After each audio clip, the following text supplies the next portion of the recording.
And we're live. Hello, everybody. Thank you all for showing up. Tonight's guest is Bob Steenfott, and the special appearance of Jess from Mains, Tails, Furs, and Fins, and poor Robert is having technical difficulties. So as he gets it figured out, we'll bring him in. We have 9 already. Mystery Snell Gardens, Color Guppies. This is a new one for me, Lily the Catfish. Lily the Catfish, welcome. Of course, old Miss Patty, Miss RB, Patty. Stephen P., Jason from Degenerate Fish Keeping, and that's pretty much it right now. They'll roll in. Somebody else is probably still I streaming. don't think Alex is through yet. He had that piranha guy on. I don't think he's over yet. And we got Deborah Deedy, Adele from Collaboration of Curiosity from Down Under. Yeah, he's still alive. Yeah. I saw him last night. Did you? Did you? Yep, him and Bentley and lots of people were at the aquarium co-op last night. What was going on at Aquarium Co-op? They were just having a meet and greet. Oh, cool. That's pretty neat. I'd like to meet Bentley Pasco too. Yeah, it was pretty fun. He reminds me of like Alex. He's like an encyclopedia. Yeah. Or maybe he's the guy that Bob's having issues. Or maybe I'm having issues. No. What? Hey, my husband's calling. I'll get right back with you. I just looked at my phone. I was like, "Who's calling Somebody me?" Is. So I got a question for you. You going to be going to the Fishtoberfest? Boom. I'm sorry. What was that? Are you going to be going to the Fishtoberfest? Oh, next weekend? Yeah. I'm not sure yet. So I was carpooling with someone, and now they can't go. And my nephew was going to watch my dogs, and now he has to work. So I haven't, not sure yet. How many dogs do you have that you need a babysitter? I've got 3 dogs. Me too. So I know the feeling. It's crazy because it's easier if you have just kids, but then if you have dogs, it feels like it's a lot harder to figure out a way to go somewhere because you got to have them taken care of also. Mm-hmm. And when they're big dogs, not just anyone can watch them. Oh, what kind of dogs are they?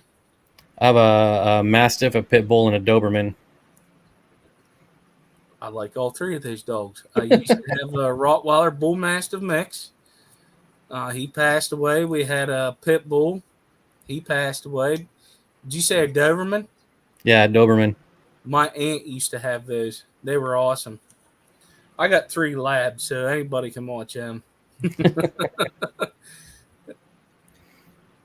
They will more or less lick your face off before it'll bite it off. Are we already down to 2? Jess is restarting her computer, and Robert. He saw I was on, and he's like, "Screw this, I'm out of here." No, he really wanted to be up here with you.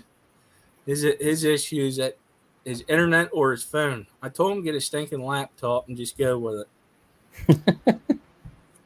But Jess, she just got a new laptop and she's having issues. So either way, it happens. It's kind of the way it goes these days with new computers. Mm-hmm.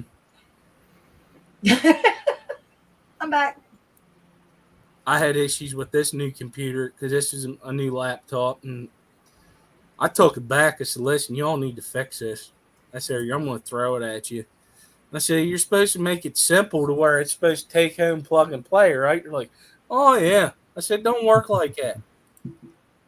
Last night, oh my goodness, like this sucker, it was every 5 minutes going out.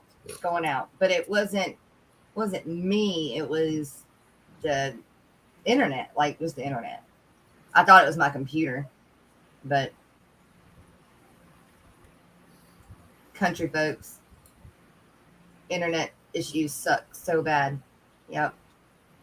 Like the further they get out, the less whatever juice gets to you, it seems like.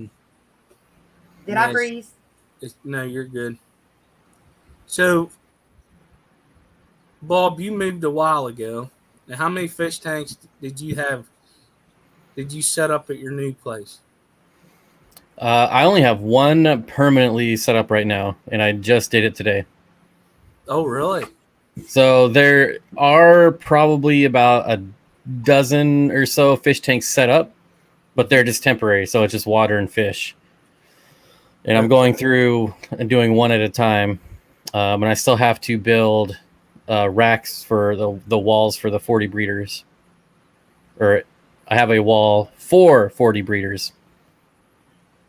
So I'm basically just doing like one wall at a time. So right now I have two 125s that I'm setting up, and I did one today, which is for my Mata turtle.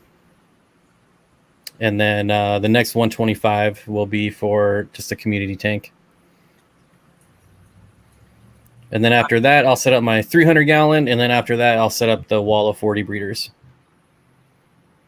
Now, is that going to be in your house, or did you build or do you have a garage or a Yeah, it's in a garage. Garage, yeah. Yeah. Well, if I did that in my garage, I'd have to build another garage because I work on stuff too. So I can't, like, I'd love to just put it all down there in the garage and just be done with it. But then I'd have to build at least a one big garage so I can work on stuff. And I want to say hi to everyone who's saying hi to me in chat. I'll just say hello, everyone. Because we had quite a few more people roll in. We had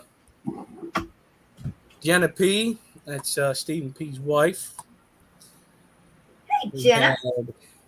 Jerome, Captain Savvy. She's got family from here or from like a city up from me.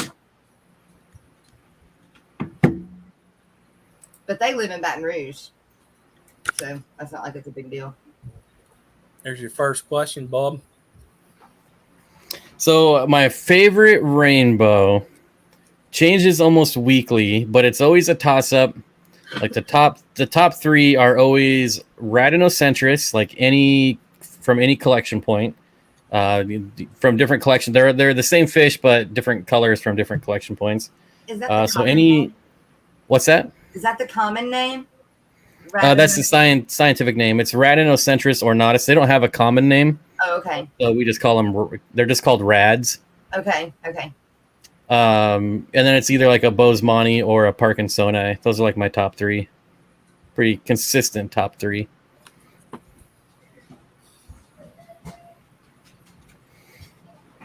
I like rainbows too. It's just I don't have the space. Yeah, you really need longer tanks with them. Yeah, that's the issue. It's like you can only do what you can do with what space you have. And like I went to the dreaded Petco today, but I got a heck of a deal on filters. But they had this guy, I just got there in time to see it. This guy adopted a lot of rainbows, and I didn't catch what textures they were or what kind of rainbows they were. And more than likely, they're probably the Bosemani rainbows, the ones that they sell there. But then there was this tetra. I couldn't make it out because they were moving too quick. Yep, I'll be heading down to Petco after the stream, as a matter of fact. I like Petco. And I like the people that work at my Petco. So I know a lot of people don't use mechanical filters, but if you have... Oh, she got a new background. That's nice, Shanna.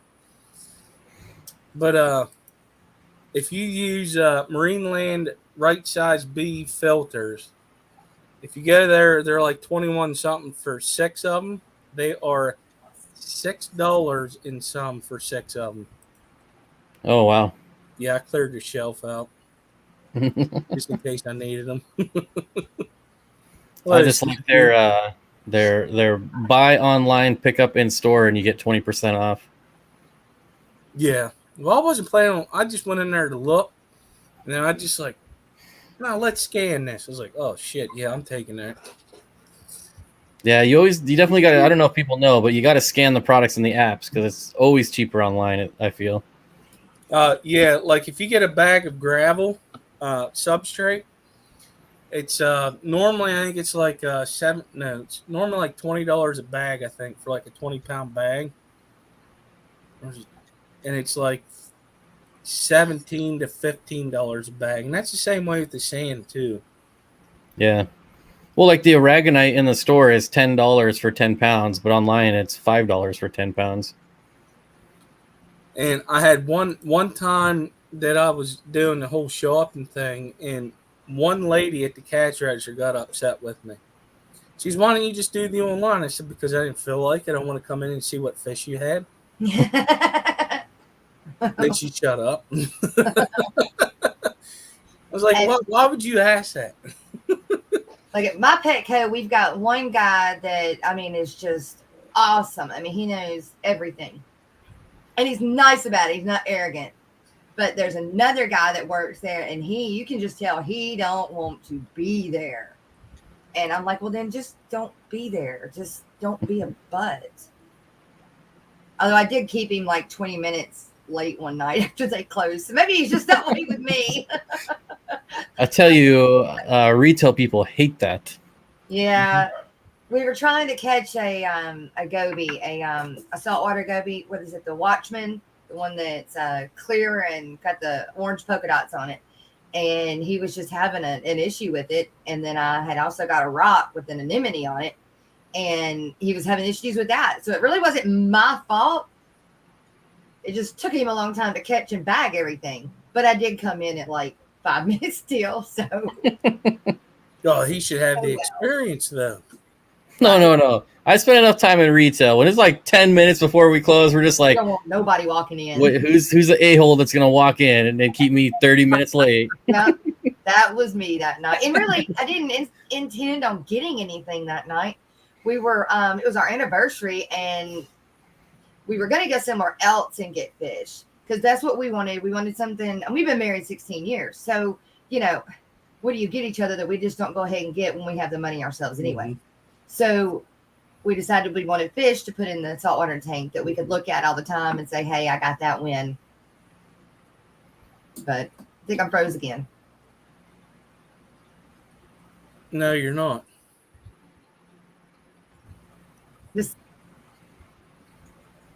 Am I not? No. You're lagging, but you're not frozen. Okay. I know why you think you're frozen, but I'll leave that alone. You can't see it at the moment. Watch it. Watch it. I'll tell that story later. Let's keep the spotlight on Bob. But there was issues today with YouTube, anyways. With a lot of people been buffering during their streams, so it's probably going to be like after at least probably hopefully till tomorrow. Hopefully not. Better get fixed by tomorrow. Yeah.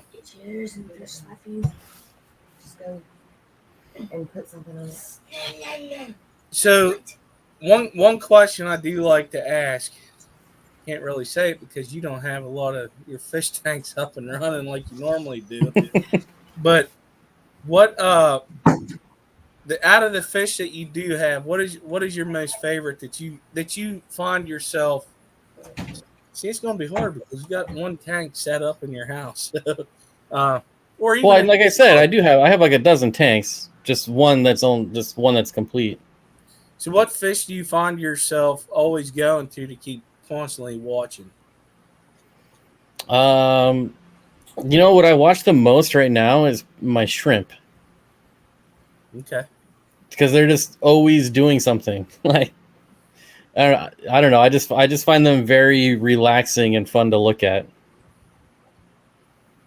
Like there'll be some fish that I'll just sit and watch for like a couple minutes, but like if I'm doing a water change, sometimes I'm just like, whoa, how long have I been staring at these shrimp? Yeah.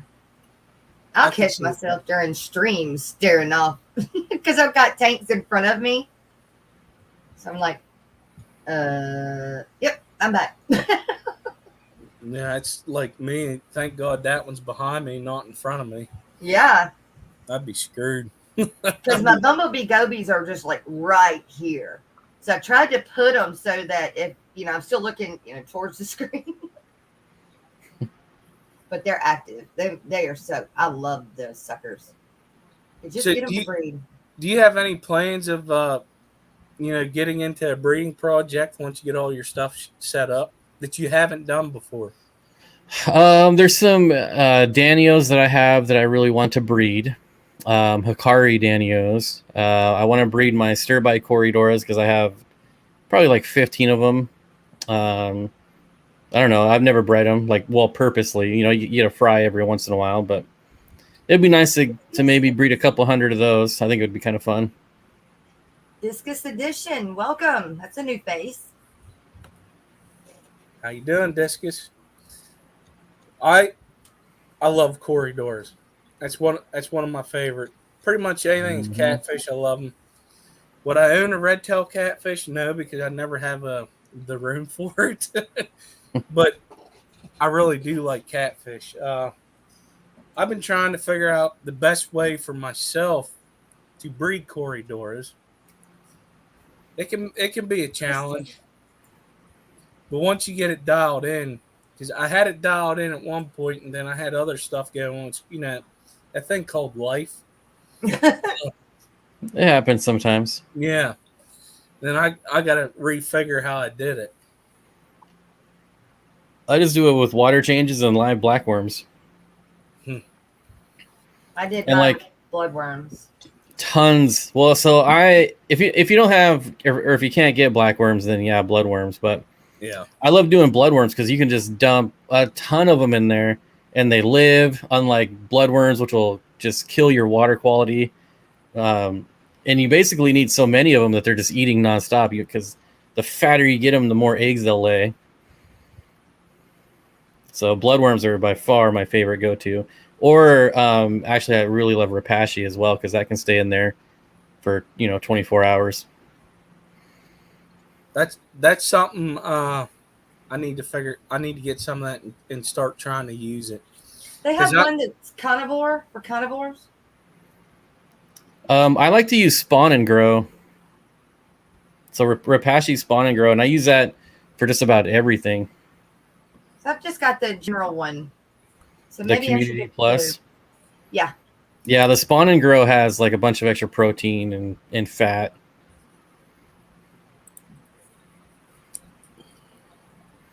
Blackworms will live in a tank and they breed in water, so they'll live in the tank until they get eaten. The issue is around here, I don't have because I've been wanting to do that, and then I look at the price I'm online. It's like, oh my gosh. I've got some. Well, yeah, if you're getting them shipped, they're probably pretty expensive. Yeah. Luckily, I can get them from the wholesaler, and they're like $17 for a pound. Wow. We don't have anybody around here that sells blackworms. I have to order mine. Yeah, the problem with a fish store keeping blackworms is you have to clean them every single day. You have to rinse them. So it really becomes a giant chore for employees. And they're usually not making a ton of money on them. So they usually this is why anytime I see a new fish store pop up, they're like, hey, we have blackworms. And then 6 months later, they're like, no. I don't.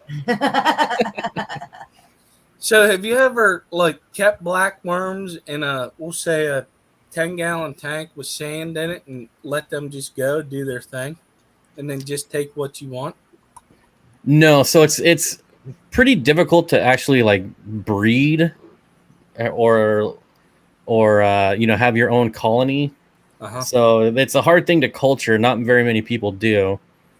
I don't know of anyone who's doing it. I know people that claim they've done it, and I'm not saying they haven't. I just, as far as seeing a video of someone doing it, I haven't seen yet. I haven't found one neither, and a lot of times you hear, oh, well, this is what I did. I've cut them in half, and then they've been fine, but... You want me to tell you what I do? Okay. Because I've got a tank for over, about 8 months now. It's got rocks in it, and that's it.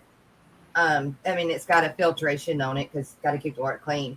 But it's got rocks in it, and so I just feed them algae wafers, and about once a week, I go in there and I move the rocks around. and that way it breaks them up. They break, and then they become two worms. Oh, that makes sense. That's what I've been doing for, like I said, about 8 months now. But I did have it almost crash on me about 2 months ago, but that was because I got lazy. That happens. But they don't get prolific either. So they don't breed and grow or split. Thought they would. So I So actually, I'm pretty much sorry, I don't mean to interrupt. just keeping it.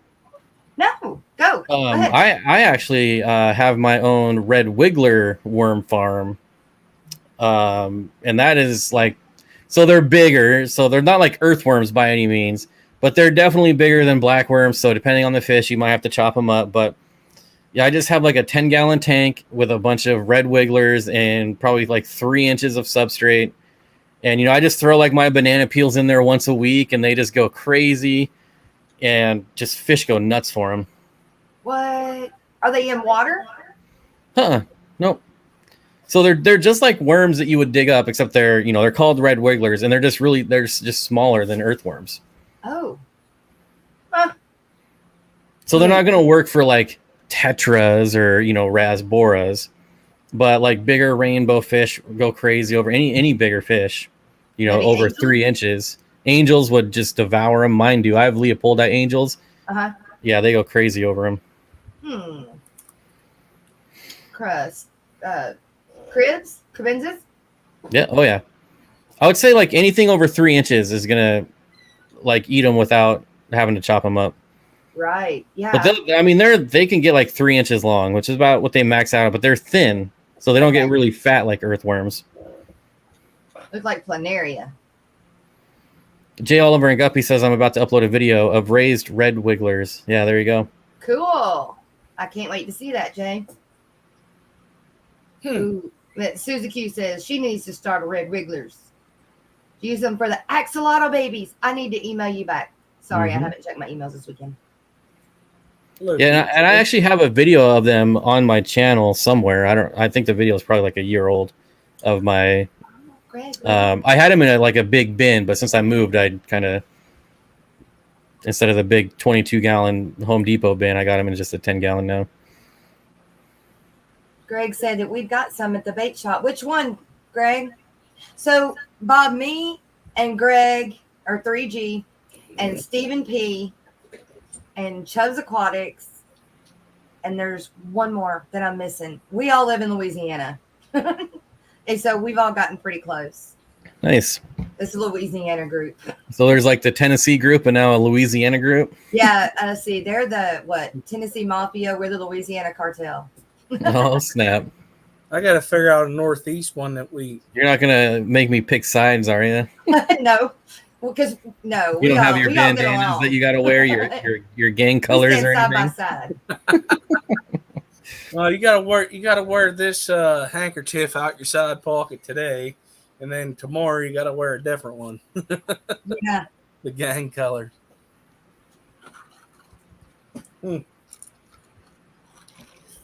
Well, I just learned 2 things new today. Oh, like easy, lazy worm cultures, which is why I like the grindle worms. Man, I am not having luck with. I think it's my white worms. They got mites in them, so I just kind of forgot about them. I don't know what. I love vinegar eels. I don't know if you've ever done vinegar eels. Yeah, I've got super easy. Yes, you put them in there and forget about them. Yeah. That's something I need to start doing, especially whenever you get into the a lot of fry, especially the corridors will eat it up too. So my white worms got mites in them, and I don't want to deal with the mites because I don't know what to do with it. Like I don't want to take the dirt and go throw it outside. So I don't know what to do with the culture to start over. Have you done micro worms? Those are pretty easy. Yeah, I've got micro worms and white worms and grindle worms and Walter worms and banana worms, vinegar eels, black worms. I think that's it. Gotta go fishing. Go ask your dad. Yes, I know. No, he's already left, actually. What is a fish that you would like to keep that you're not allowed to keep? Is there ever? Oh, again. It's not. You keep asking me, what's your favorite fish? I say shrimp. What's your favorite fish you can't keep? I'm gonna say shrimp. Yeah, all right. Technically, the orange dwarf crayfish are illegal here, and I would love those or the marbled self-cloning crayfish.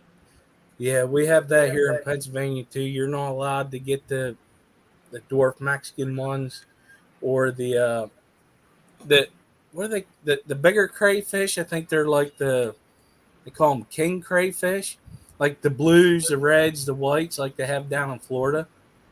We're not allowed to have them up here neither. Yeah, I know we're not allowed to have anything, which is kind of unfortunate, but they would live here.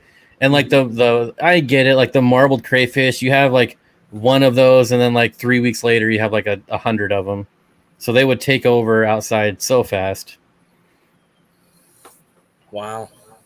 But it's still like they're such a cool. Like I used to have the orange dwarf crayfish until someone told me they were illegal here because I had no idea. I'm like, oh well, they're puffer food now.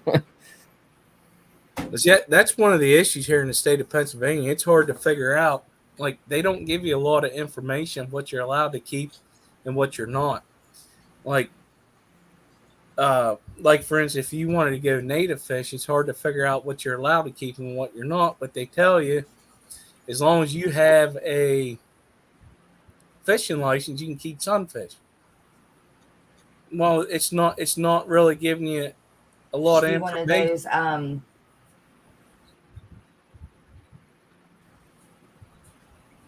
Yeah, it's just kind of weird. Like like here with a fishing license, you can catch your fish and you can put them in your bucket or your tub and keep them alive and bring them home. But you can't then like put them in like a tank or a pond. You have to kill them and eat them. So they allow you to keep them alive just so they're fresh when you get home. But you like can't throw them out in your pond or anything. Which is weird. They're native fish. My pond is native. Like, who cares? However, if I buy these fish in like Oregon and ship them to me, then I could throw them in my pond. And that's how it is here too. Like trout fishing, for an example, because that's a big thing here in Pennsylvania. You can go out and catch them, you can keep them alive, but once you get home, same thing. But if you have a pond, you can buy them from the Pennsylvania fish hatchery, and then you're fine to put them in your pond, or say you have a creek going, through your land or whatever. Yeah, it's just kind of weird. Buffalo photo. What's up, Larry? It's all about the, I guess you'd say, loopholes.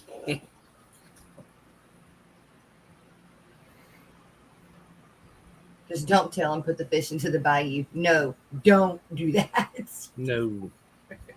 If you want the fish, you just don't tell, and you don't put it on the social web. Do you have common plecos like in Louisiana? Like, yes, are they in your water? They are, but I don't know which ones they are. Greg might know, but I don't. And Chubbs would know, but I don't.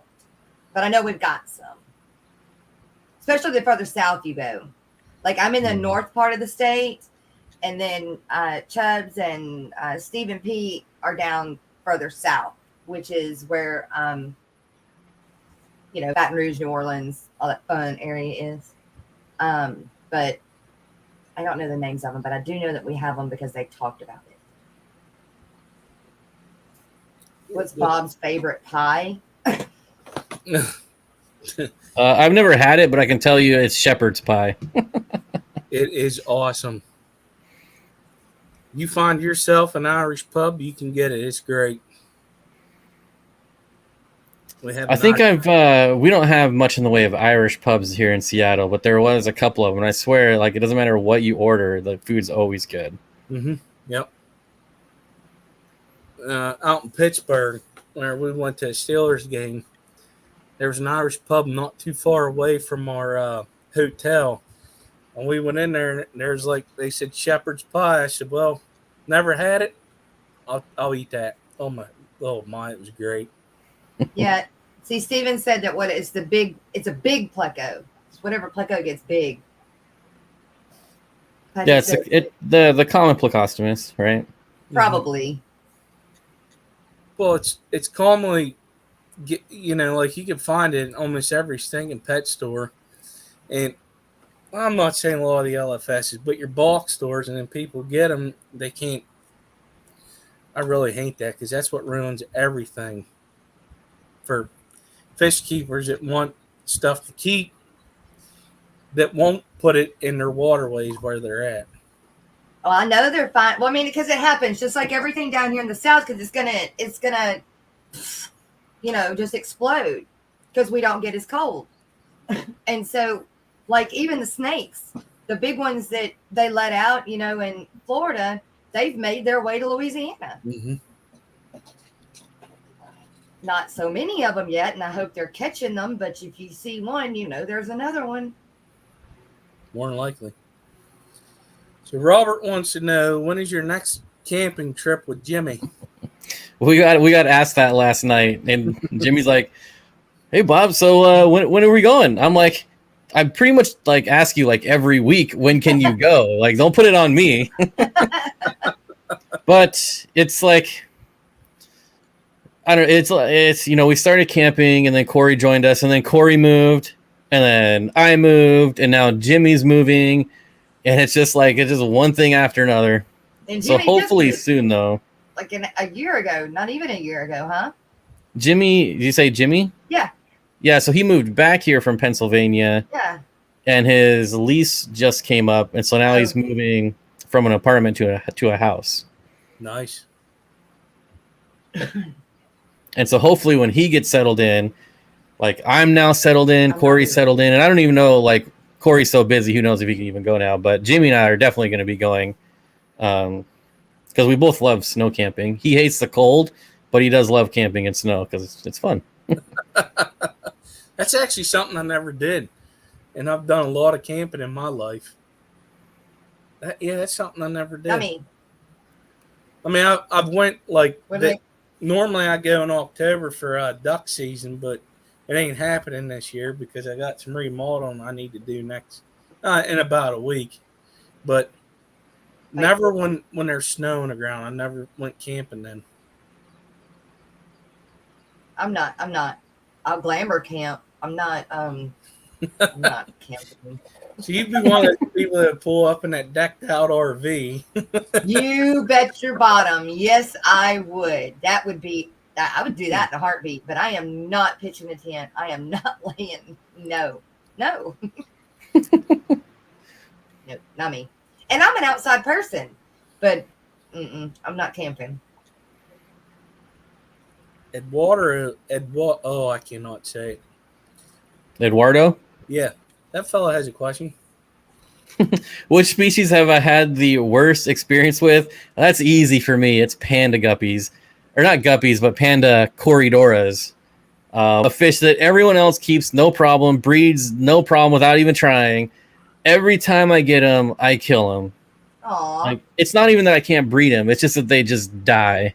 And it's like, it's so horrible because I'll buy like 12 of them, and they don't just all die at once. It's like every couple days. I'm like, what is going on? So then I buy them from someone else, and then I buy them from someone else, and it doesn't matter where.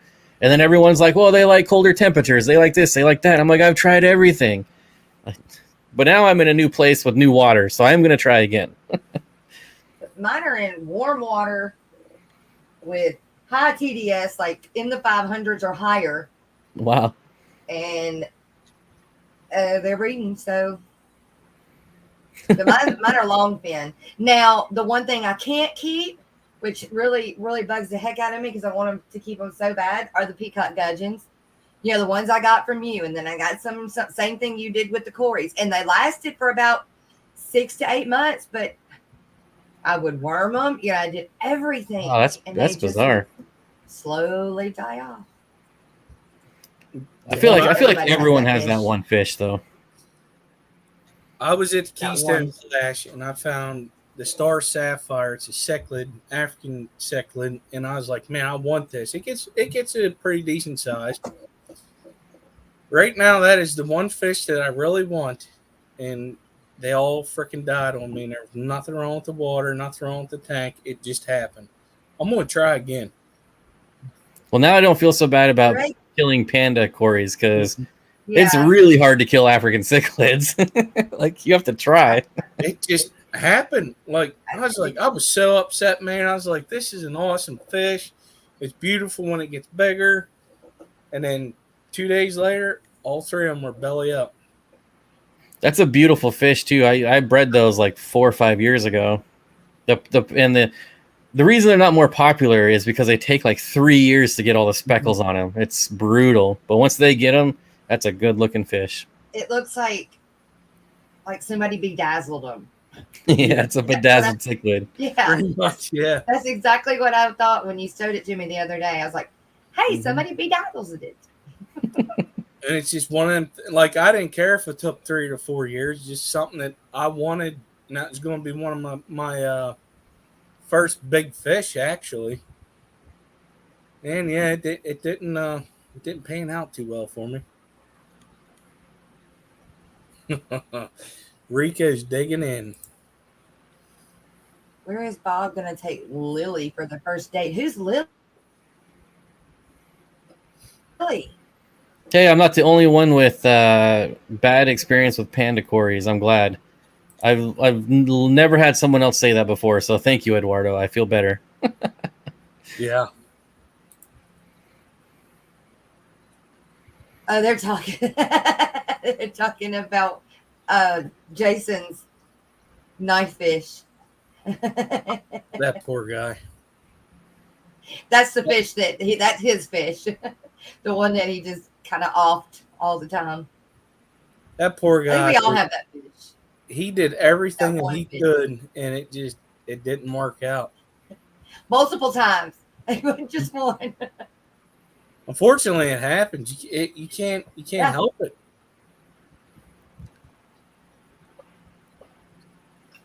I like what Alex said earlier. He's like, in fish keeping, you got to lose some to get better. I can agree with that. Well, that's what like all the hardcore breeders do. They like expose all their fish to different diseases and to help build their immune system.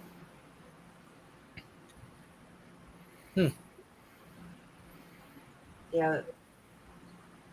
My first experience with panda cories was bad, but tried a different source and had no issues. That seems to be the issue with popular fish. So many bad breeders trying to churn out the numbers. Well, and a lot of it is like they're just all coming from Florida farms and they're all inbred, and That's what I think. so when I was doing it, I was buying them from different wholesalers. Like I know, like this place is getting their fish from here, and this place is getting. So I'll try them from this place over here since I did this place last time. Yep. That's what I think. I think they're getting so inbred. Just like the bettas. Same thing. I think that they're getting, especially the Splendens, they're just getting so inbred that you're getting pretty colors, but they're losing their native ways. Is that how to say it? Their instincts.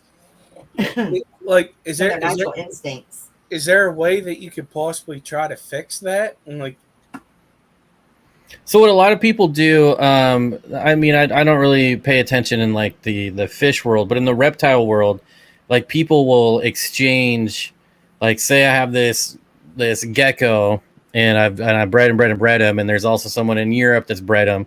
We'll ship each other a couple from our lines, and then get new genetics mixed in that way. okay, that makes sense. Like,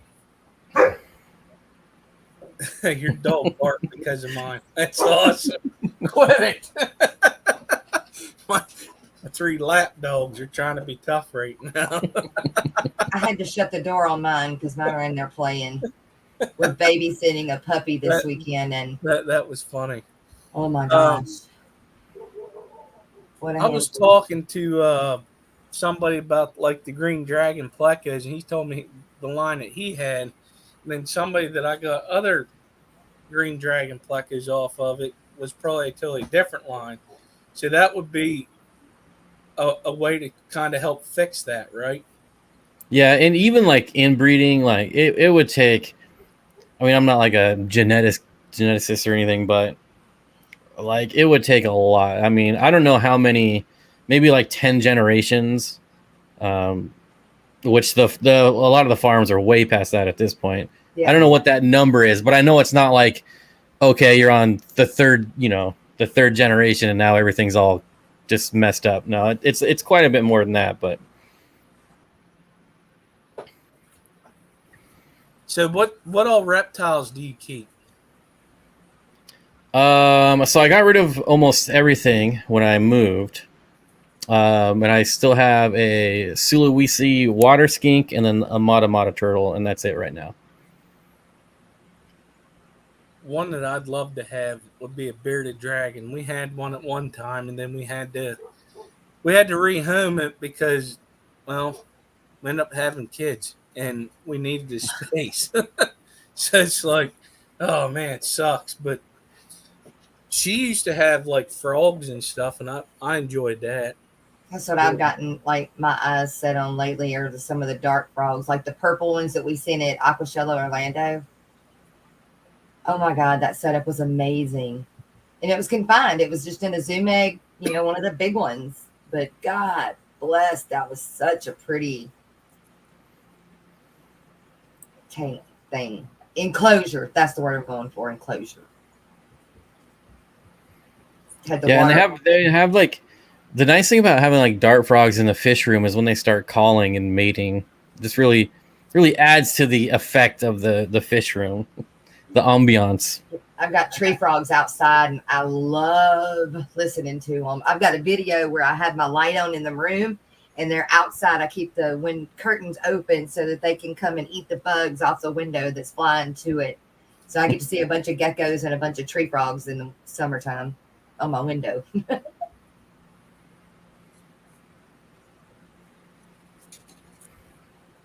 Have we been Steven. on dead fish? What are they talking about? Could be worse things, I guess. Yeah, right? There's something wrong with these people tonight. They I drank- know. Ricky was talking about getting back into black fog, getting back into frogs Great. not too long ago. Into a guy that lives pretty local Mhm. that's into dark frogs. So once I move out to the other room, it's gonna happen. And chameleons, them and chameleons. I'll leave the snakes to Bob. Chameleons can be kind of difficult. I don't know if you've ever kept them before. I have not. They're pretty high maintenance. Are they? Well, I've Yeah. got horses and head cows, and so I don't know. High maintenance may not be what I need. No, because horses are high I got maintenance. too many other things. And so a lot of the problems people have with chameleons is keeping them Going cool. So they don't like warm temperatures at all. So if you can't keep your fish room or wherever you're keeping it below 80 like year round, you're gonna have problems with chameleons. Oh. Anything there's a couple species of chameleons, but nothing that you're gonna see in the hobby regularly that can do higher temperatures. And you don't want one unless it's like the really pretty one. Yeah. So, like your veil chameleons, your panther chameleons, and what's the other one they normally sell? Veiled? There's Jackson's chameleons. The horned. Yeah, those are the ones with the horns. Mm-hmm. So they all actually need cooler temperatures. Huh. I would have never. Not like, thought that. I mean, like in like the 70s. Obviously, they like their basking light, Yeah. like most reptile. But if basically room temperature Yeah. gets too high, then they'll just die.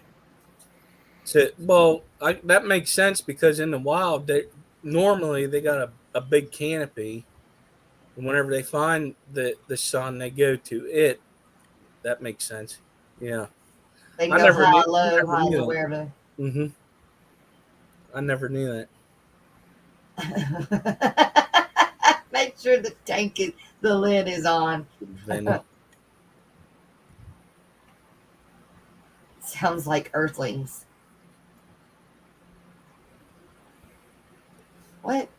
What is that thing that Greg put in?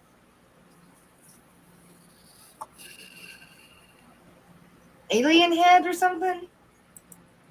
What is that? Just a party hat on an emoji. On a cat? Party hat on an emoji.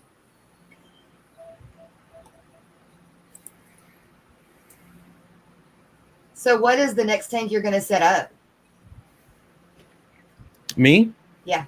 It's going to be a 125 community, just planted community tank with rainbows and whatever. Like the one that used to be behind you?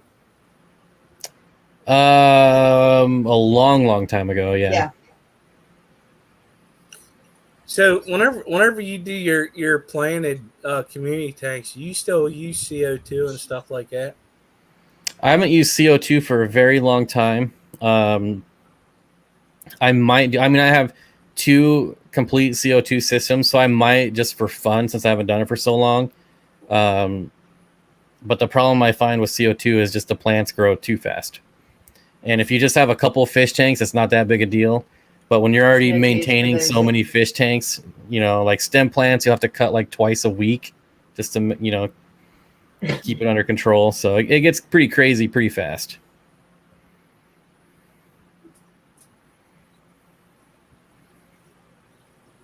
But we'll see. If I do it, I'll only run the CO2 for like 2-3 hours a day. Like nothing serious. Not like people that pretty much keep it on all the time. Well, they'll do like 8-hour cycles. You can't keep them on 24 hours. Okay. But yeah, usually like I never run CO2 with the lights off because it'll just kill your water parameters. See, that's something I was thinking about doing it, and I was like, man, no, I don't even want to get into all that because that just, now that you said that you want to set it. So whenever you do that, would you like, you turn it on when you turn your lights on, and then when you turn your lights off, you turn it off, or is there? So when I was like a hardcore plant nerd, I would do 8 hours a day with light. So I'd turn the light on and I would wait an hour, then the CO2 would kick on, and the CO2 would run for 6 hours and shut off, and then the lights would shut off an hour later. So like there was like an hour buffer on each side.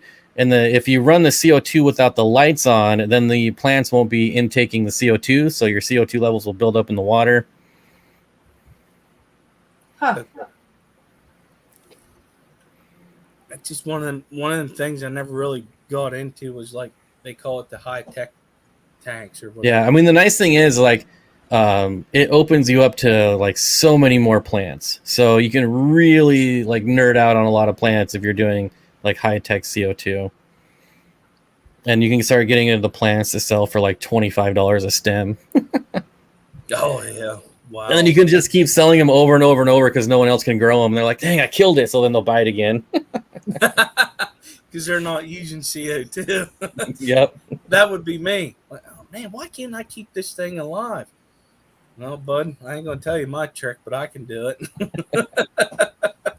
Well, to me, it's like I obviously I don't try to like rip people off, but it's like you can only help someone so much. I'd be like, someone will buy like plants from me, and I'm like, you need CO2 or they're gonna die. Oh no, I can do it. I'm like, okay.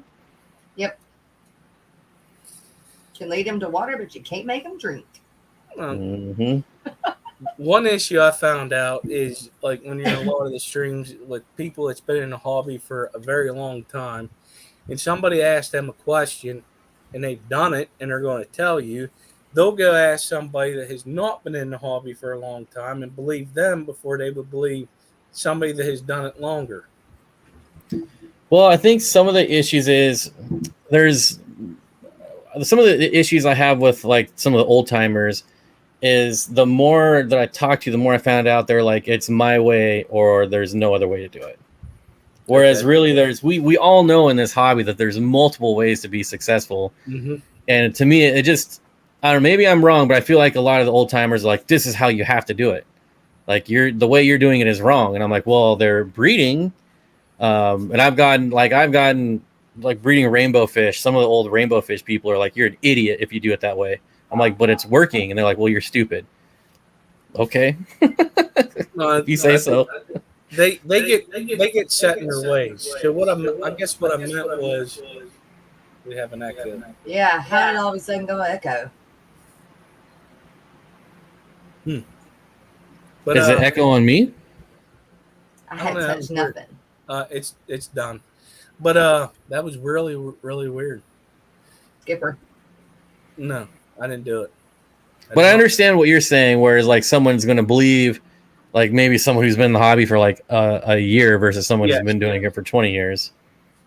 But it's nice. I like to like, even if I don't agree, it's still nice to get like different perspectives. I'm definitely not someone that's like, oh, you do something different or you think a different way, then I'm just not going to listen to you. I value that input. Right. It's just the more information, the better, whether I believe it or not. Yeah. See, I like me personally. I like listening to everybody, and then I will try one way. If it doesn't work, I'll try somebody else's way, or combine ways, or combine it. You got to figure out how it's going to work for you, because your water may be different from theirs. Yeah. Well, and I'm not like a hardcore fish breeder, which is why I get into these conversations with a lot of the hardcore people, because they're like, oh, those rainbow fish, you should be getting like 200 eggs a week and you're only getting like 50. And I'm like, well, I'm not trying. I don't care if I only get 50.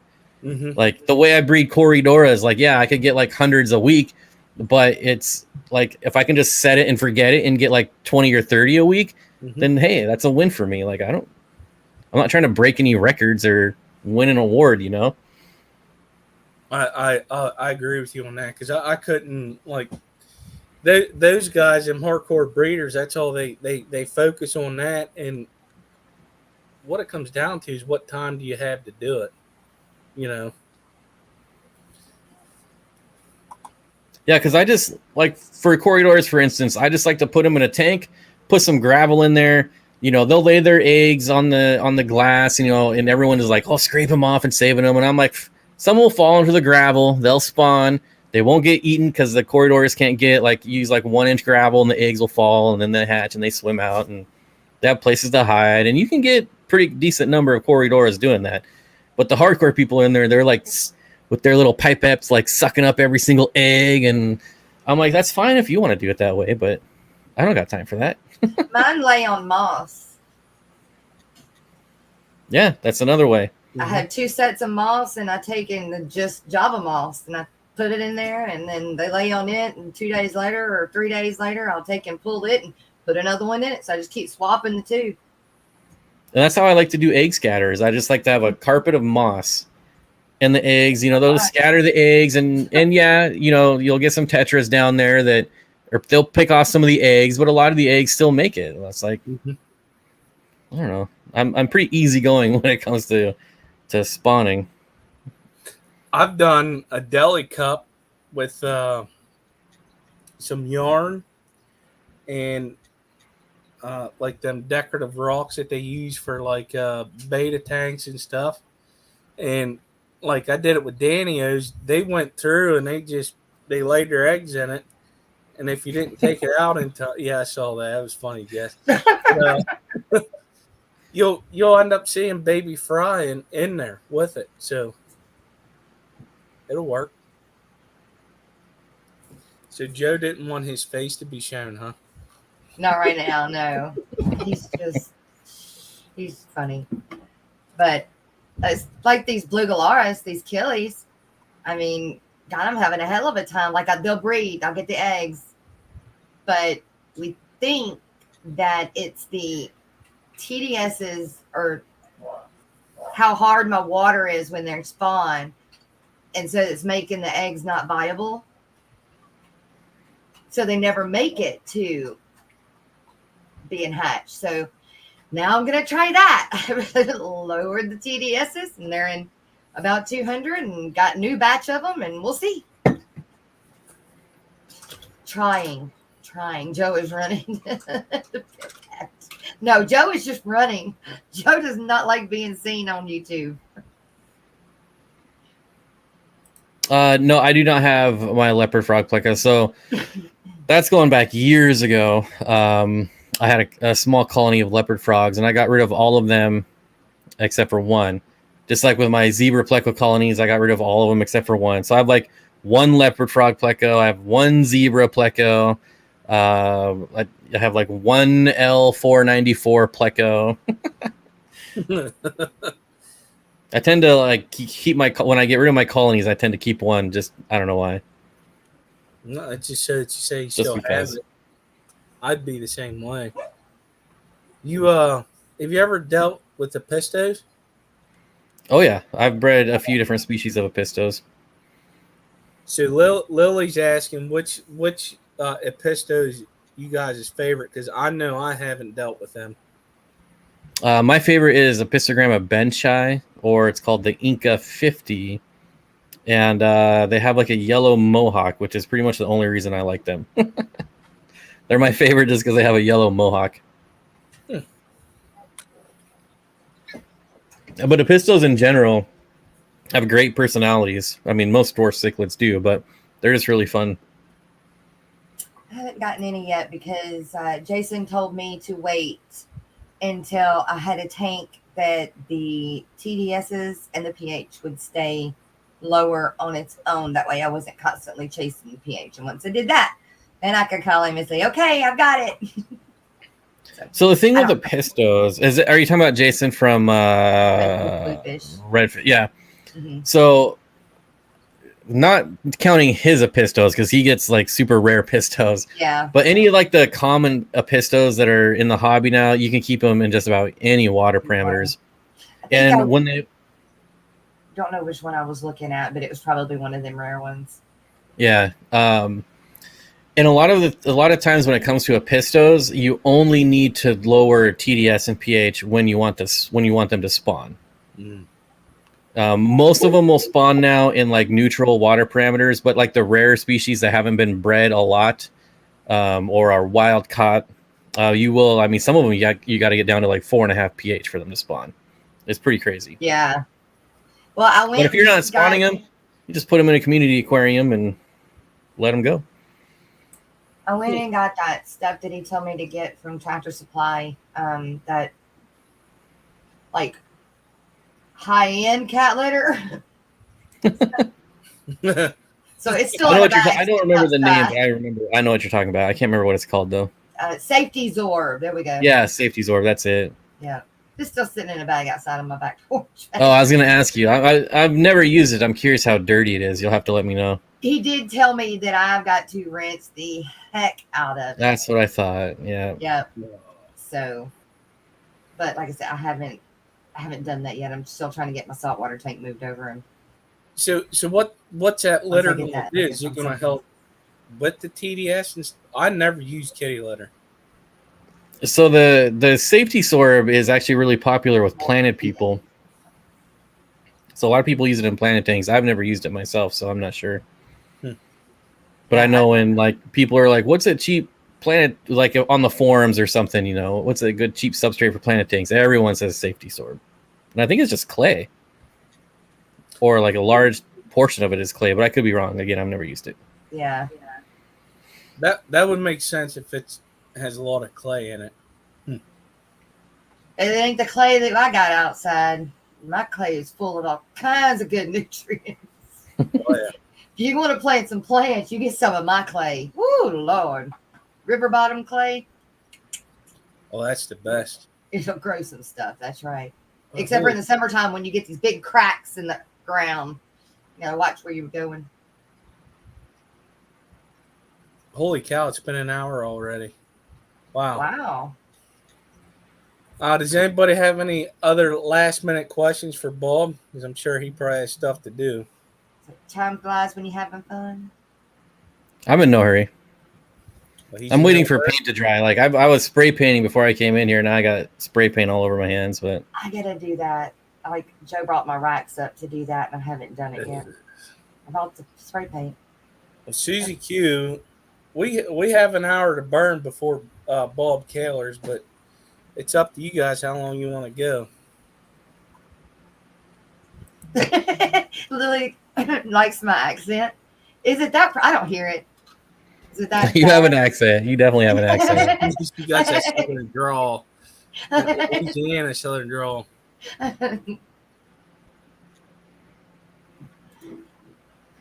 Oh, I was gonna ask you about Thursday. Do you got room on Thursday?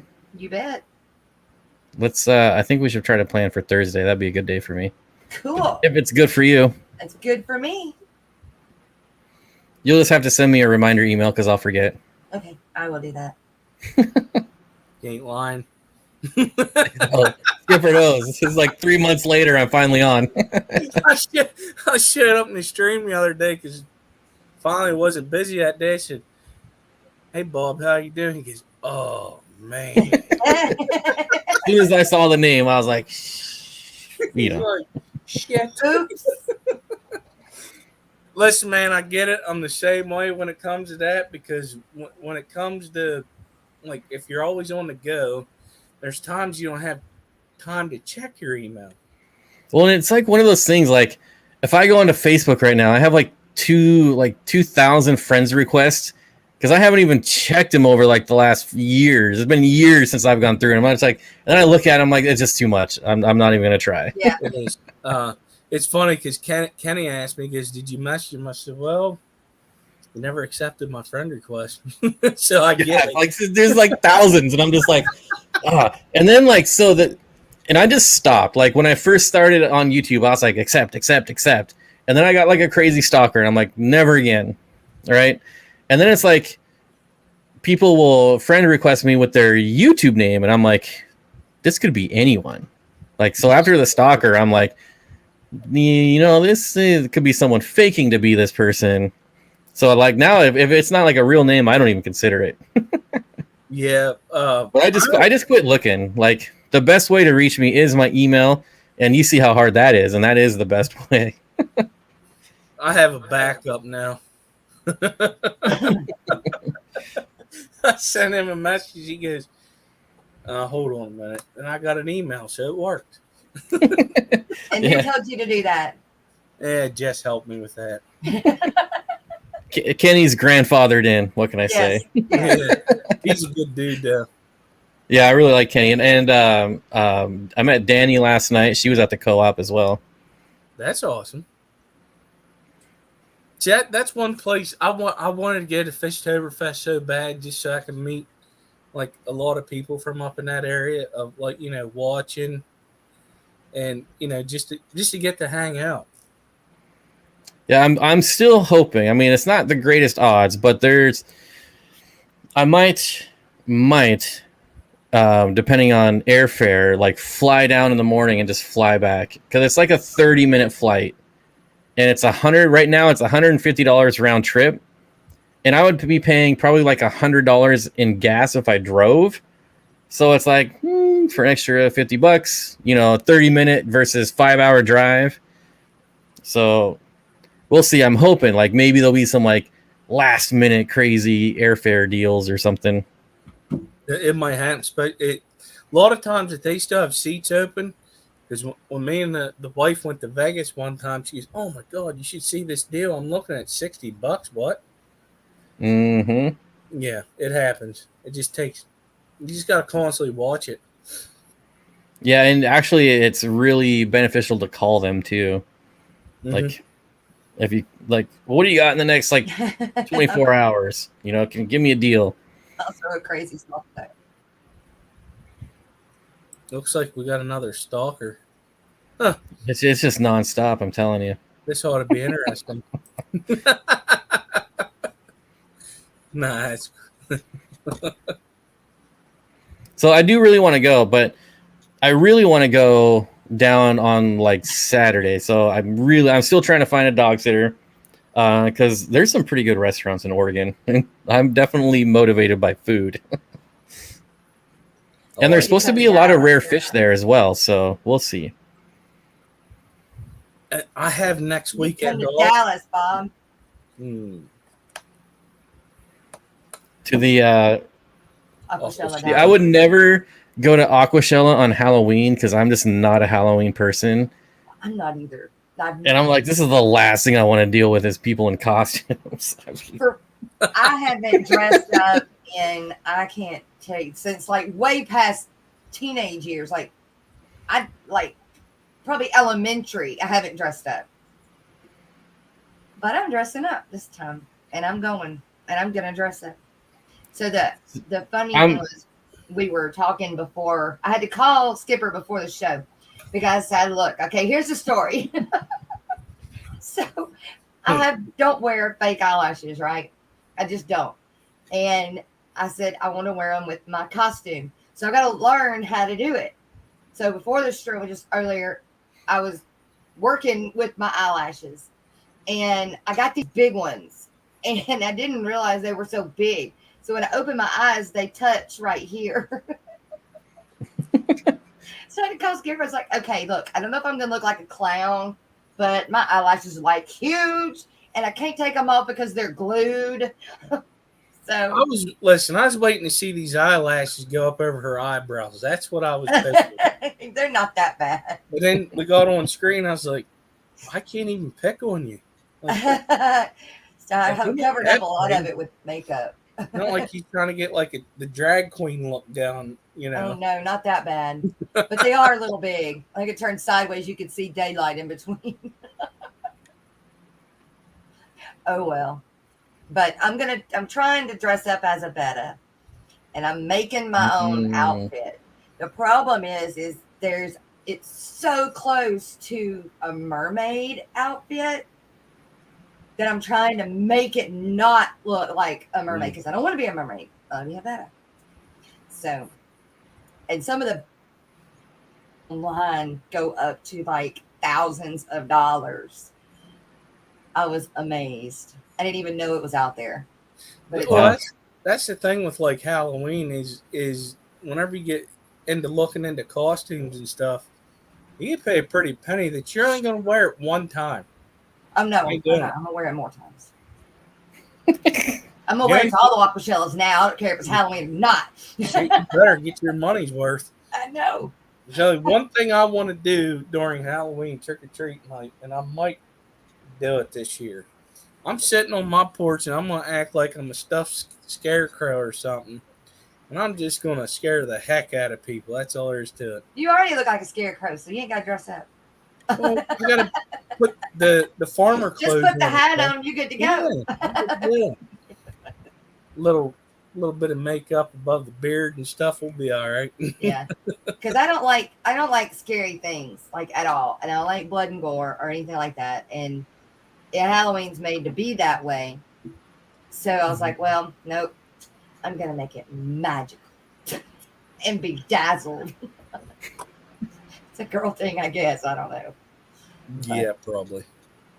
I'm the person that shows up with like a name tag that says Bob, and I'm like, I'm Bob for Halloween. Yeah, I don't How really, boring I am. I don't really get into it. Yeah, she did. Let's hear Fishy Mon. I met you. I heard stories. If we was doing an episode of Wizard of Oz, I'd have you up here. But anyways, now he's actually a good person. He's good people. Well, Susie Q, she said last year she was a biker. That don't count as a costume because you do ride motorcycles. Maybe she's like me, like a bicyclist. She's wearing the Speedo spandex. Pee-wee Mammo. Hello. And the helmet that makes you get aerodynamic. That pointed helmet that comes back.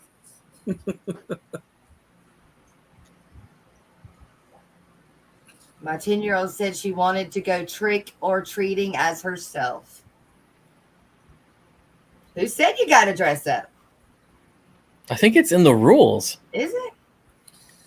I know that if someone came to my house and they weren't dressed up, they're not getting candy. It's always like the 15-year-olds, Yeah. They're like, hey, look at this stupid hat I just bought. Yeah. Or this mask, and I'm in regular clothes with a mask. I'm like, get out of here. And thanks for egging my house candy. later. I'd give them candy, but I'd say something about it. I'd be like, well, how come you ain't dressed up? You come to get candy. You got to dress up to get candy. And I'd give them candy anyways. No, no. Well, whenever they show up and they say trick or treat, and they're not dressed up, just show them a trick, give them an apple, they'll definitely go away because it's new candy.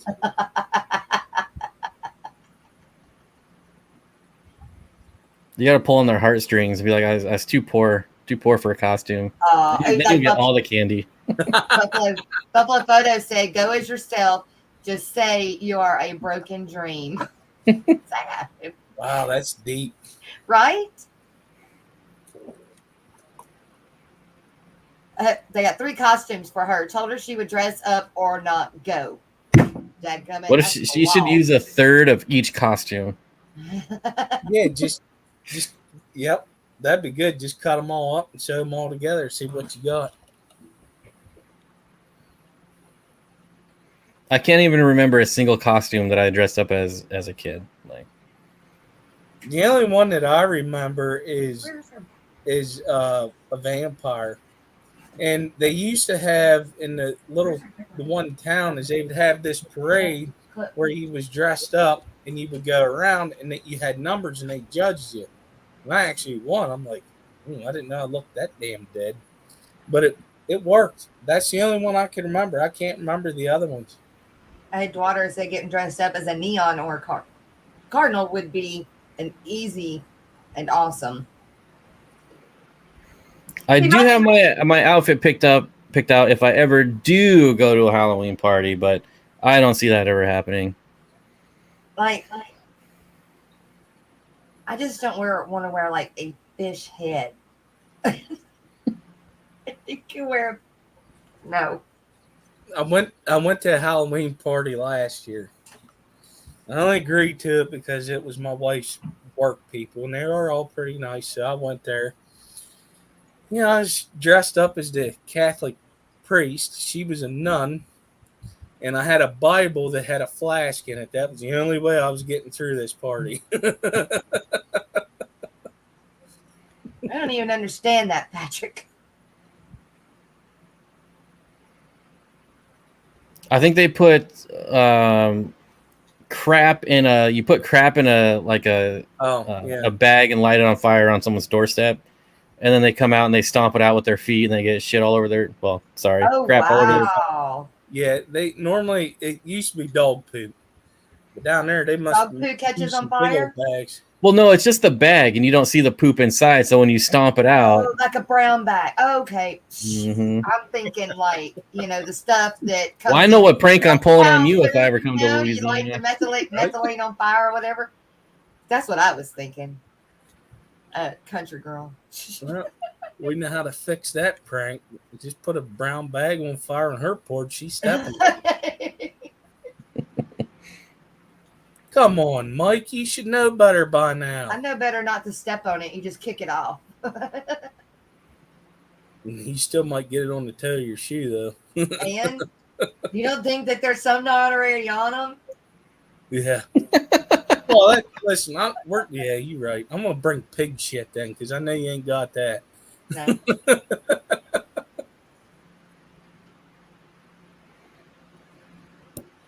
You couldn't stop at just one. I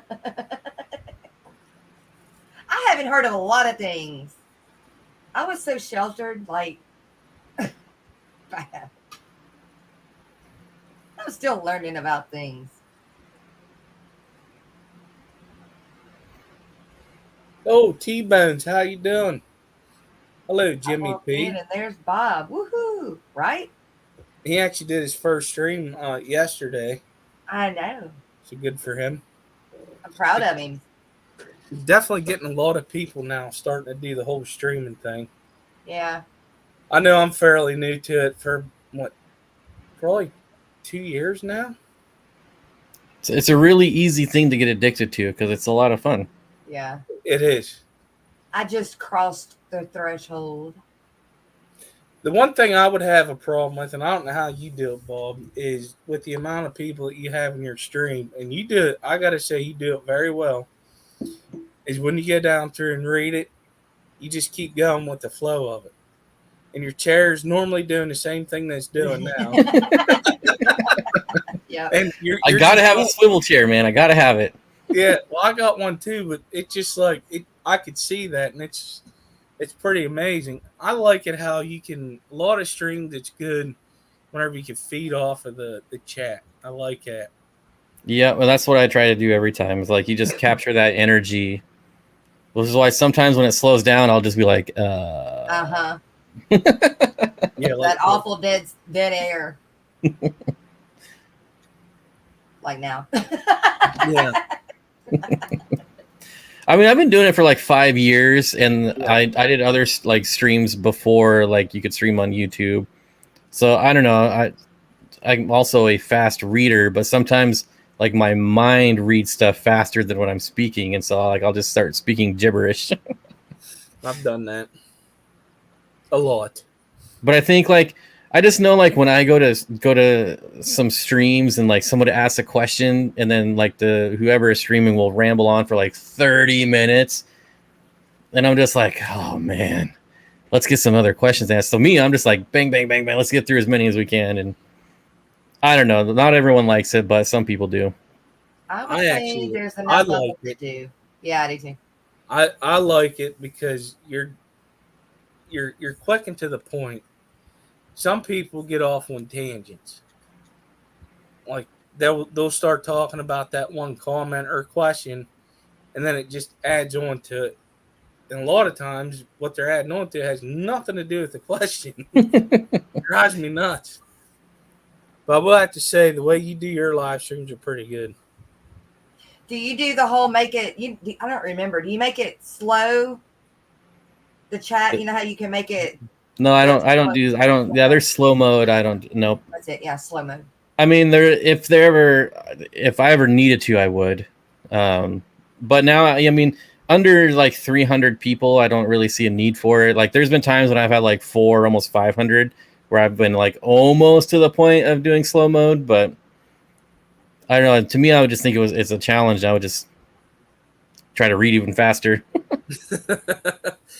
I'm like, oh, I didn't know I come to a Chickmunk show. And the other nice thing about my stream is like I used to always say, I don't say it as much as I used to. Like if you're going to ask a question, like pay attention in chat because a lot of people in chat answer questions. Yeah. And so that really helps out too. I have noticed that. Eduardo, Mr. Bob, that is so true. 30-minute lecture and never getting to the questions. Boring. Miss Susie said she couldn't keep up with 50. It's hard. It can be. Awkward silence. Yeah, I just don't think like, sure, there's some questions that maybe you should deep dive into, but for the most part, I feel like, you know, I don't consider myself like a hardcore fish keeper. You know, and when I ask a question, I just want to know like the nuts and bolts, like just give me what I need to know, like, and then I can go and research it from there. And so I don't know, maybe that's probably why I just answer questions really fast because that's how I am.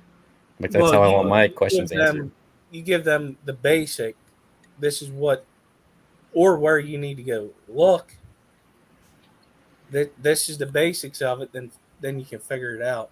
Once you get that little bit of information, once you get it, just start researching it. Take on that. your own. Go watch YouTube. Well, yeah, and like I've you know, maybe I have like 15 tanks, but I still consider myself, like I said, just an average fish keeper. And I feel like people that like most people to watch are just like pretty average fish keepers. I mean, you have to be a little extra nerdy to be watching a fish stream on YouTube, but still, you know, most people are they're just average and they don't need like a super in-depth answer to a pretty simple common question. So I don't know, that's how I look at it. Yeah. Your streams are nice and friendly and try answer most questions. Yeah, no, I like it. I like that better whenever you can keep up with the chat and not go into a lecture. Just give the basic out. And then you can build off of the basic information. I definitely do like that.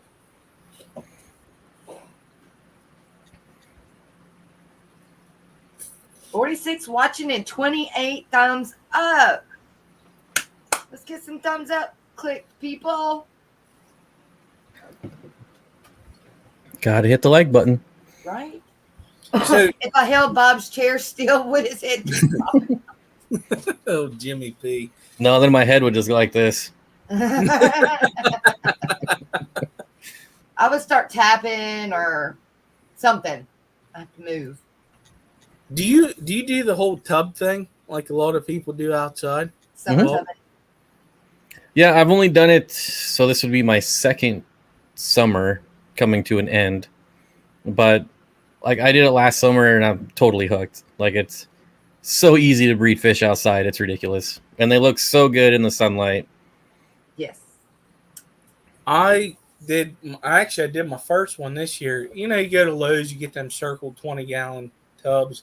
I dug a hole, I put it in there. I got guppies off of Maria Z.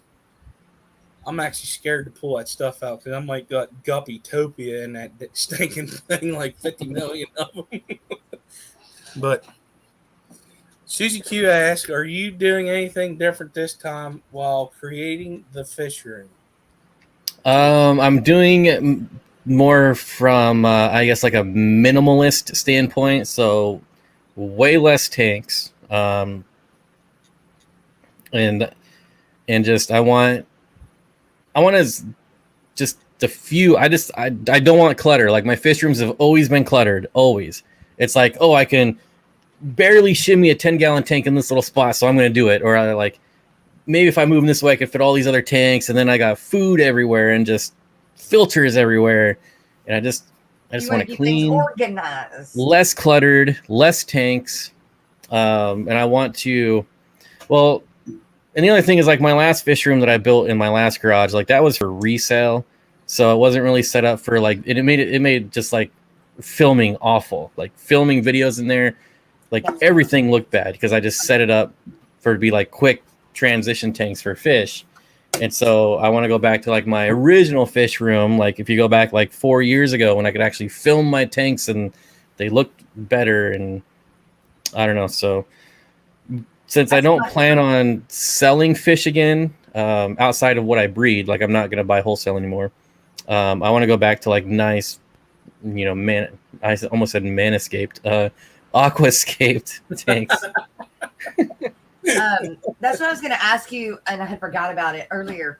Didn't you paint a room black, or were going to paint a room black? My new fish room, I painted all black. Is all black. And why? What is the purpose of that? Why go black? So I did all black except the ceiling is white so I could get some reflective light. But in my head, the way I'm seeing this fish room, like all my stands are I'm painting black. Like everything is going to be black. So I'm doing like what am I doing? Flat black or matte black or whatever. So I really don't want. I'm trying to minimize reflective light. Okay. So that when you turn like all the room lights off and all the tank lights are on, all you see in the room is tanks. So it almost looks like they're just floating in the room. Now, what about the light on you to make you be able to be seen and not look like a ghost? Well, so I'll be able to turn on lights like if I'm pointing the camera at myself. But then when I turn them on the tanks, there'll hopefully be like no reflection. So that's one of the things I always struggle with is I'm filming a tank. You can see the tank that's behind me. Always. So now I can be able to just shut that side of the room off. And I don't know. That's how I envision it in my mind. I don't know if it's so far. I'm liking it. So I hope it works out that way. So have you filmed in there yet? Not really. Like I did like a 3-minute members only video of like, here's how it is right now. But, and the reason I asked is because Miss Susie Q has decided she's going to paint hers black. And then I've got one as well that I've got to decide what color I'm going to paint in. I was going to go with the color that Chattanooga Ed, his is the aqua green blue color. Mm-hmm. And so his tanks, the backside of all of them are that color. But then I heard Susie Q talking about the black, and I knew yours had been black, and I think somebody else had. And so now I'm thinking, well, maybe it should be black. But Like I even painted the floor black. So like everything is black. And so like I told you I was spray painting, so I'm doing my air loop system in there. I'm painting that black. All the air lines are going to be black. It's really so you don't see anything but the fish tank. Like cords are black, and like if you had a white wall, you would see like cords everywhere. Black wall, you don't see any of the cords. They all, you know, it hides everything. So I think it's just going to make it look a lot better on camera. That's the idea anyways. We'll see. I don't know if it's going to work. I've never seen someone paint a whole fish room black before, so Corey told me I was an idiot. He's like, you're not gonna be able to see anything. Like when the camera's on yourself, how are you supposed to see yourself? I'm like, I'm not worried about that part. Like people aren't watching. Well, I don't think people are watching my channel to look at me. They're watching my channel for the fish tank. So that's what I want to highlight. Well, that actually makes sense, because if you use a flat black or a matte black, you don't want to use, what is it? Satin has no. I'm saying that wrong.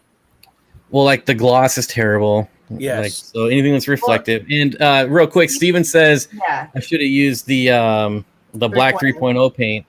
So that I priced it out. It would have been about $3,000 to paint my room. Wow. It's insanely expensive.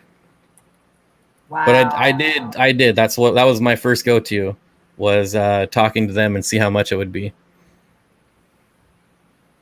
And that's doing like one coat, because like I think like 16 ounces, like a 16-ounce bottle is like $200 or $300.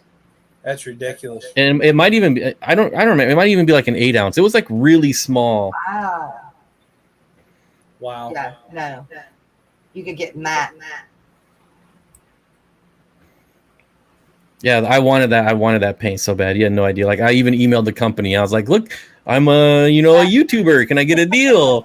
They're like, you're nobody. Yeah. But because they have shipped it out to other YouTubers. Like there's that science YouTuber, but he has got like 2 million. There's like a car channel that they shipped a bunch of paint to paint a car black, but that guy's got like 6 million. I'm like, I got 50,000. They're like, okay, here's our website if you want to buy it. I think you were talking the other day about if companies would, instead of doing the big guys, if they would send and give little guys the chance for them to be sponsors, it would get out to more people on a better level than just the big guys all the time.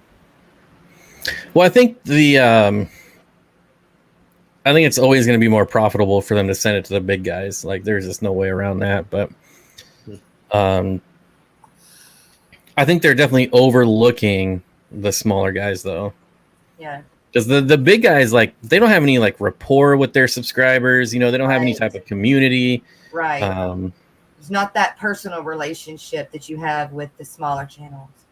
Exactly. And this is why like it's very important to me like to not sell out. Like I don't want to be one of these, like I feel like I have a really good rapport with like my core audience. And where if I recommended some like now I'm like recommending Dan's Fish because Dan's Fish is amazing. Yeah. But like if I turn around and be like, hey, buy all your fish from this Florida farm that, everything dies, but I'm making like 20% commission. Yeah, right. It's like I've turned down free stuff from like API, from Fluval and all these companies. And I'm just like, well, it was funny. So like, I don't know, maybe people know, like I crap on canister filters a lot on my live stream. Right. And Fluval was like, hey, we'll send you an FX4 for free if you make a video on it. And I'm like, how disingenuous is that going to be? Like, I just, oh, hey, look at this Fluval FX4. I know I've been talking crap about it for 5 years, but hey, go buy one. I was like, no, but I need an aquarium if you want to send me one of your aquarium kits. And they were like, haha, shut up. What are you doing? Lab's going nuts. No, I get it. I think so. There was a time, if we go back like 3 or 4 years ago, in like the fish tube community, where like everyone was starting channels and everyone was just bombarding like every company, like, hey, can I get something for free? Can I get this? Can I get this? Can I get that? And it really set it really set us back in terms of like sponsorships and things like that, and it really turned off a lot of companies to YouTubers, because like FishTube just exploded, right? Sure. Yeah. And then everyone was like, hey, what can I get for free? This is why if you go back like 3 years ago, like you'll see people like unboxing and doing videos for like a $10 air pump. It's like, what are you doing? I don't know. No, I agree. I think COVID had a good thing to do with it too, for the fish family. Yeah, mine was PTSD, but that's another story. And to be fair, it's not like I don't like canister filters. I just think most of them are overpriced. That's my only, like the FX6 like retails for like $379. That's insane. It's I don't stupid. have one because of their prices. It's a stupid good filter, but when you can make a 5-gallon bucket filter that's just as effective, like Beach for it. under $100. Honestly, you could, and Susie Q could probably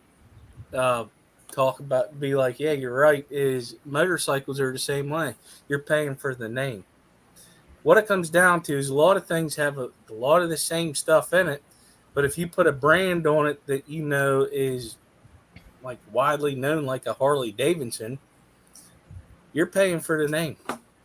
There is an exact replica of the FX6 on eBay made by Odyssey that's $100. Mm-hmm.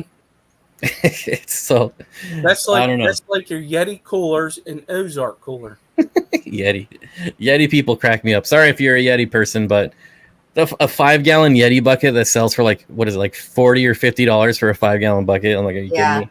They're like, but you can sit on it. I'm like, I'm sitting on my Home Depot bucket right now. Like, Right?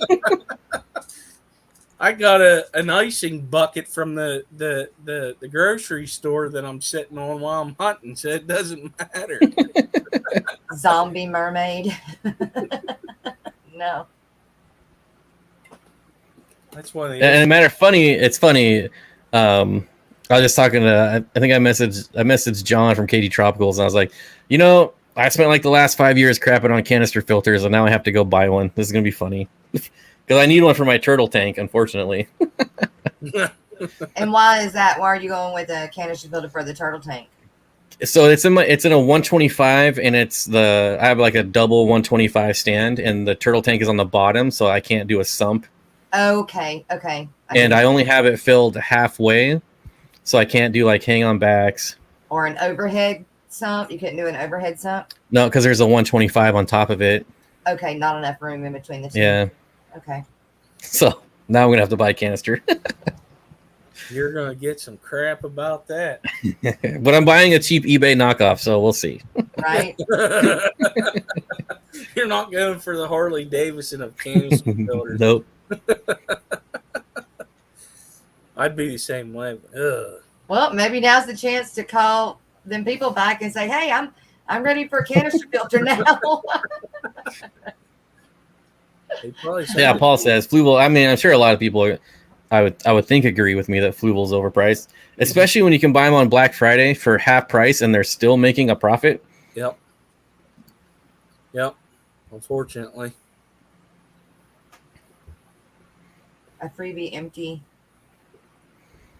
Why don't I build a canister filter and teach us?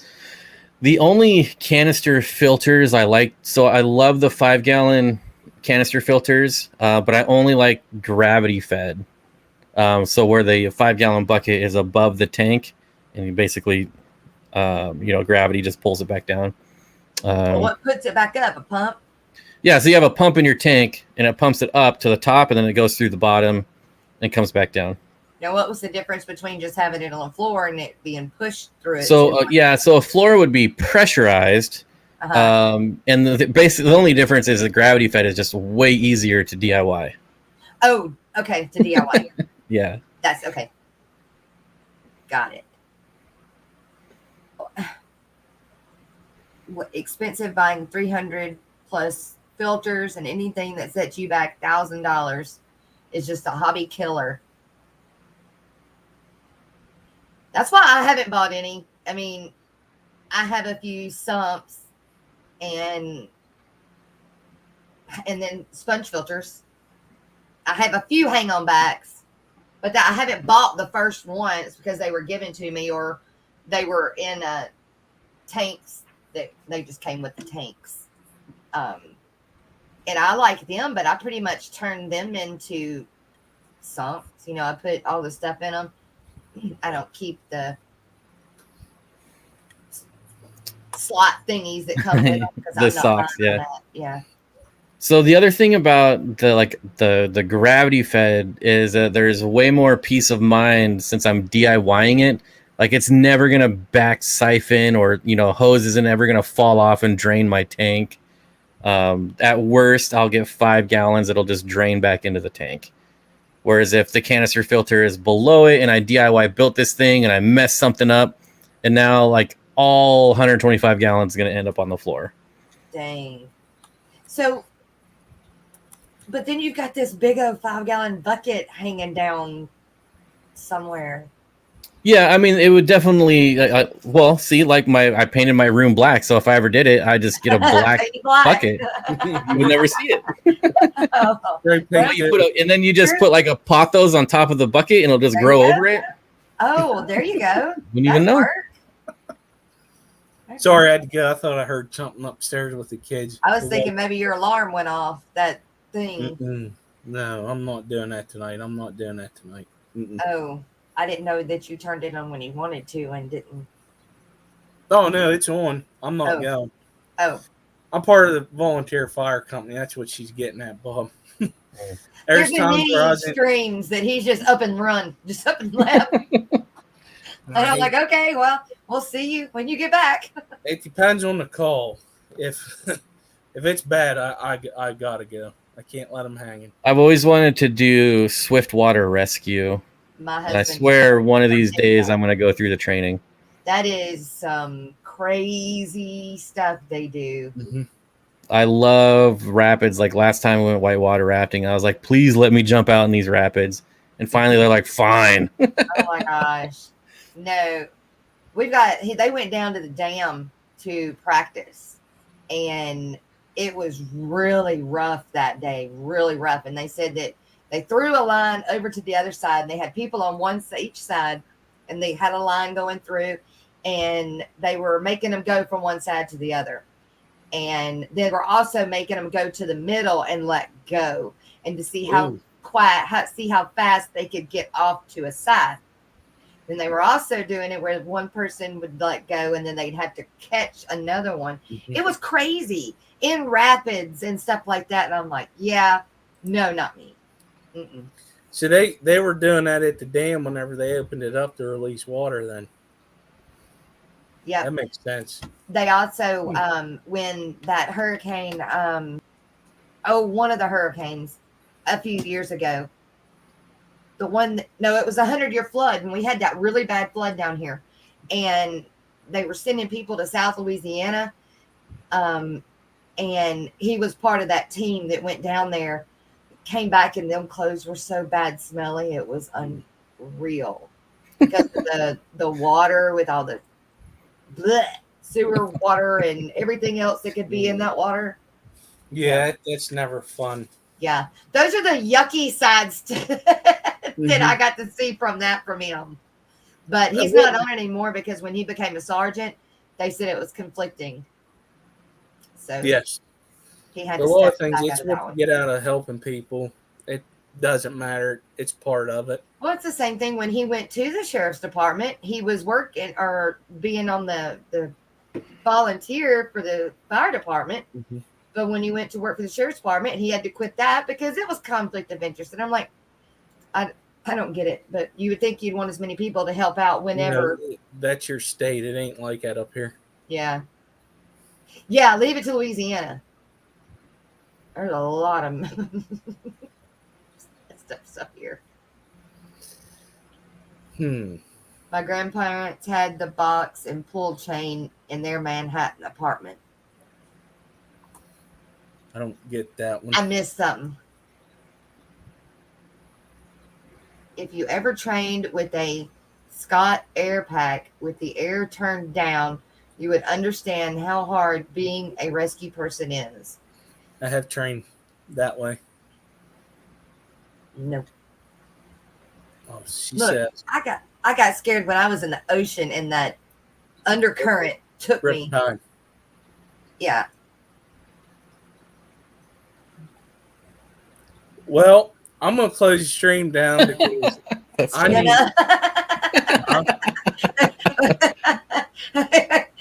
Yeah. Oh, That's what it seems like. Yeah. That's not just Louisiana though. No, it's my state too, unfortunately. Hey, I'm gonna throw a shameless plug in since you're a sponsor, or you can do it. So this week coming up on the Aquatic Morning Show, Tuesday, we've got Crayfish Empire is going to be with us. We're doing a special stream on Wednesday, and the reason it's special is because it's not our normal time or day. We're going to go after Joe's Shrimp Shack, and we're going to do an hour and a half-ish with Zenzo. Now, Thursday, we get Bob. So Bob's going to be with us on Thursday, which is our normal time. So this week is going to be very busy. It's going to be a lot of fun. So don't miss it. There you go. It's your shameless plug. Yeah, I'll try not to. You're going to be at work, although you're going to be texting me through Facebook. So I know. I love being that guy behind the scenes. Yeah. It sucks because there's been times where I just want to get up on YouTube and just be like, "What are you doing? Yeah. What's wrong? Yeah.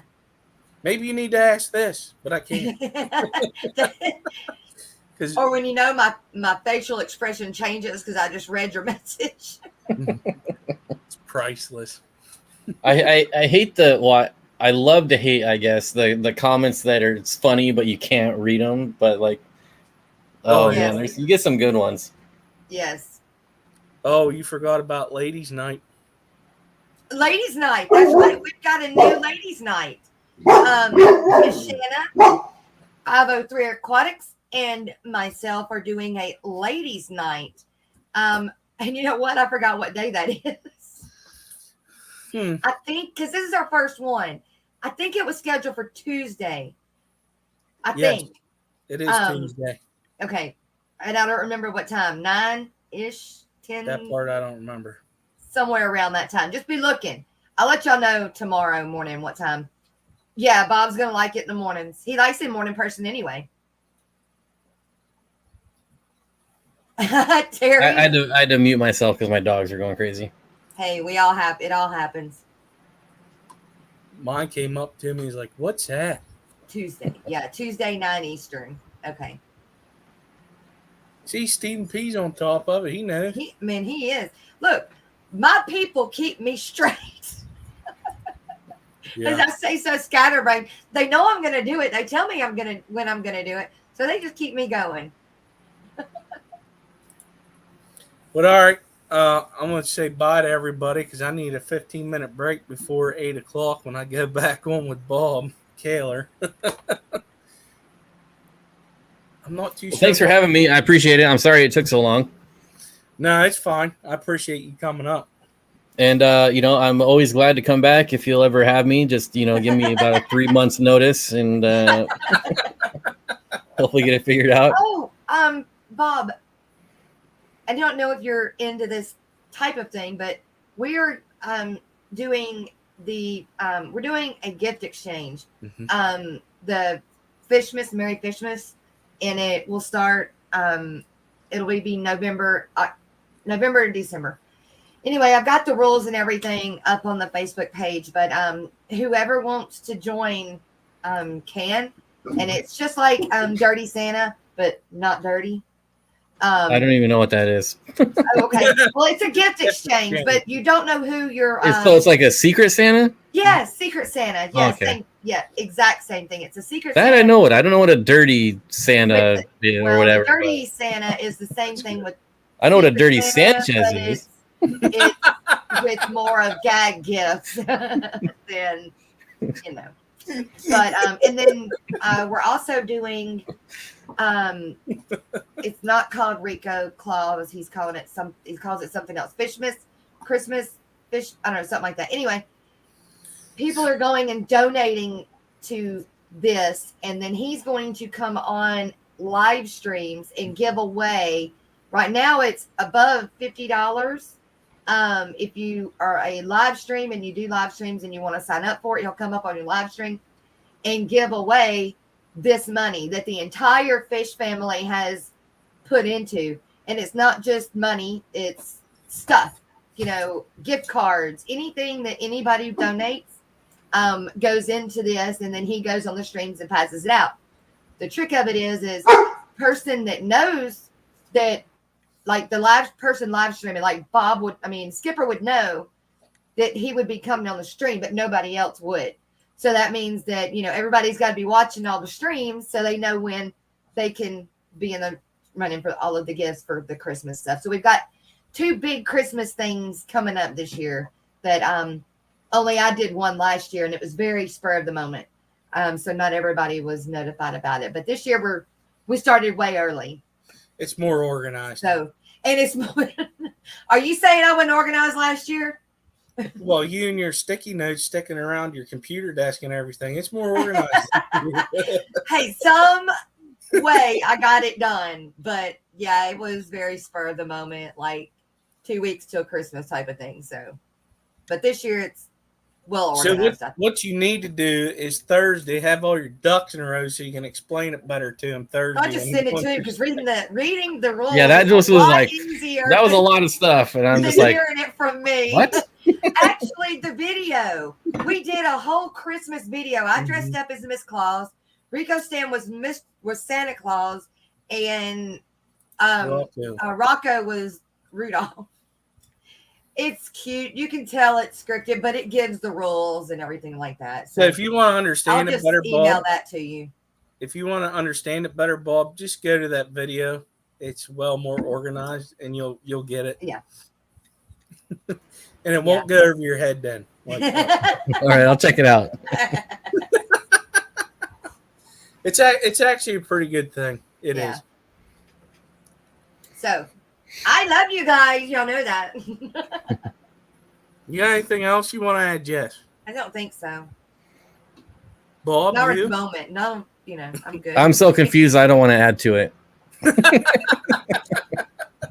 All right, everybody in chat, thank you all for showing up. Thank you, Bob, for being my guest, and Jess for the special appearance. And sorry for Tien Aqua and his technical difficulties today. It happens, and we all know that. That's right.